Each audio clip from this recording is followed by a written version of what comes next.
Puji Tuhan. Apa kabar saudara hari ini?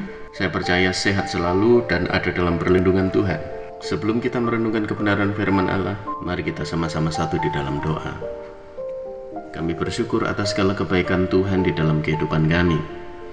Engkau tidak pernah meninggalkan kami sedetik pun Tuhan, dan Engkau senantiasa berfirman untuk membawa kami hidup menikmati janji-janji kebenaran firman Allah yang nyata dan terbukti, sehingga hidup kami boleh melihat bahwa Allah adalah Allah yang hidup, bahwa Engkau Tuhan dan tidak ada yang lain.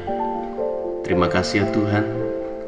Kami akan merenungkan kebenaran firman-Mu dalam nama Tuhan Yesus Kristus. Haleluya. Amin. Hari ini kita sampai di 1 Samuel pasal yang ke-20. Kita baca ayat yang keempat. Yonatan berkata kepada Daud, "Apapun kehendak hatimu, aku akan melakukannya bagimu." Dalam percaturan politik, salah satu cara untuk mengamankan posisi adalah dengan menyingkirkan orang-orang yang dianggap menjadi suatu ancaman. Raja Herodes melakukan hal itu ketika ia mengetahui bahwa ada raja yang baru saja dilahirkan di tanah Yudea. Demi mengamankan posisinya, Herodes berusaha mencari bayi Yesus, bahkan tak segan-segan melakukan pembunuhan massal terhadap bayi-bayi di Bethlehem. Yonatan adalah anak Saul. Yonatan adalah sang putra mahkota yang suatu kali kelak akan menggantikan Saul menjadi raja Israel. Bagi pihak istana, jelas bahwa Daud adalah ancaman bagi kelangsungan dinasti Saul.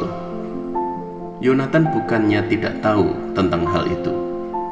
Namun yang luar biasa adalah bagaimana Yonatan justru memihak kepada Daud dan membantunya melarikan diri dari kejaran Saul ayahnya. Logikanya, Yonatan harusnya membantu ayahnya membunuh Daud yang bisa menjadi ancaman bagi posisinya kelak.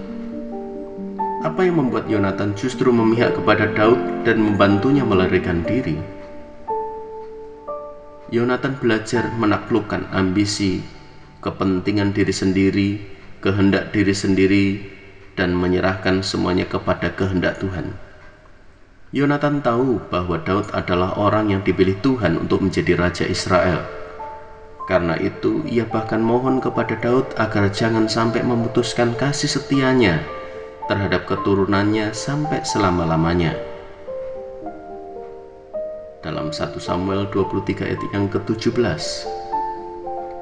Melalui firman Tuhan hari ini kita belajar bagaimana menaklukkan ambisi dan kehendak diri sendiri kepada kehendak Allah. Memang tidak mudah, tetapi sesungguhnya itulah yang Tuhan kehendaki untuk kita lakukan. Akhir kehidupan Yonatan pun indah. Meskipun mati dalam pertempuran, namun Yonatan dicatat sebagai pahlawan Israel. Keturunan Yonatan pun akhirnya dipelihara Tuhan begitu rupa, sebab Daud menunjukkan kasih setianya kepada keturunannya. Adalah berkat jika kita bisa menaklukkan kehendak diri kita kepada kehendak Allah. Puji Tuhan, mari kita satu dalam doa. Terima kasih ya Tuhan, hari ini Engkau mengajarkan kami untuk kami menaklukkan kehendak diri kami kepada kehendak-Mu saja, bukan atas kemauan dan ambisi kami, tetapi semuanya harus atas kemauan dan kehendak-Mu ya Tuhan. Oleh sebab itu kami mau berserah diri, supaya hidup kami adalah hidup karena berjalan atas kehendak-Mu.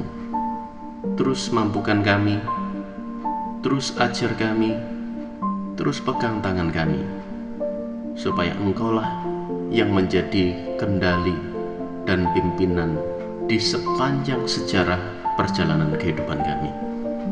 Terima kasih ya Tuhan, bersyukur kepadamu kami alaskan dalam nama Tuhan Yesus Kristus. Haleluya.